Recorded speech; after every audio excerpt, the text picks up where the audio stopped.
Welcome to Shawnee Union, and this week we're going to get back to the cameras and we're going to talk about rangefinders and SLRs.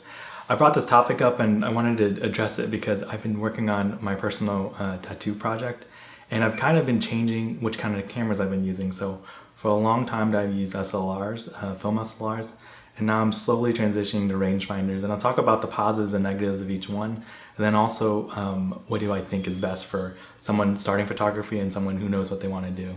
So just a little introduction. A rangefinder is a camera in which doesn't have a mirror that reflects the image. So the image you see is straight through the viewfinder, and then there's a rangefinder which helps you focus, and it's a set of gears and cams that connect the lens to the rangefinder, and that's how you focus on these ones. The advantage of that is the cameras sometimes are lighter, but they also don't make a loud mirror noise. So the mirror noise on an SLR is a little bit different. I'll go over that right now. This is an Olympus OM1, probably my favorite SLR 35mm camera. If you open it up, you see that in there's going to be a mirror mechanism. So when you take your image, it flips up like that and it flips down.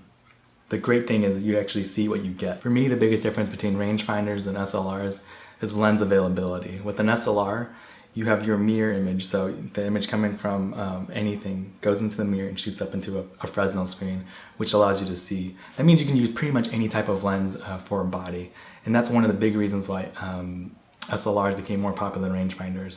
Rangefinders, since it's using that rangefinder, usually have 3 or 4 lenses. So on my M4 II, I can use a 35, 50, and 90. It has those sight lines in them, and I'll show the sight lines over this, or those viewfinder lines in them. On an SLR, you don't have that. You can use a 21mm, an 18mm, a 50mm, even 180mm without having to do, and you would see totally what you would get. On a rangefinder, that's not possible. So that's one of the biggest drawbacks of a rangefinder. If you want to use a lot of different type of lenses, or you're starting out and you want to figure out what lens you like, you really can't do that with a rangefinder. And also zoom lenses are totally out of the question with rangefinders as well. One of the main reasons I switched over to a rangefinder for this project is I'm going into pretty personal settings. So if someone's getting a tattoo, I'm probably like 3 or 4 feet away, sometimes 5 feet away, sometimes even closer. And I'm trying to take a really intimate picture. So I want my camera to be as quiet as possible in this situation. So I'll show the noise of this camera right here, the Canon P, which is another rangefinder, and you'll hear the shutter. So it's really quiet, and in a loud room in a normal room with air conditioning, you really can't hear it. I'll do it again. Just for comparison, I'll do it with the OM1, which has a pretty quiet side itself, but it's a little bit louder.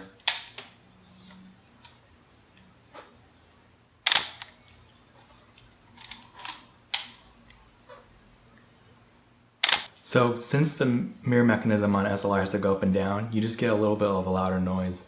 Another thing I find myself doing with the rangefinder is more comfortable shooting at lower shutter speeds. If I'm using a 50mm lens on a rangefinder, I'll shoot sometimes at 60 if I need to, but I'll rarely do that with an SLR. I think and it may be all mental, I think the movement of the mirror may mess up my image. So for an SLR, if I'm shooting with a 50mm lens, I rarely shoot under 125 or 100 for my shutter speed. So lastly, there's a mystique thing to rangefinders.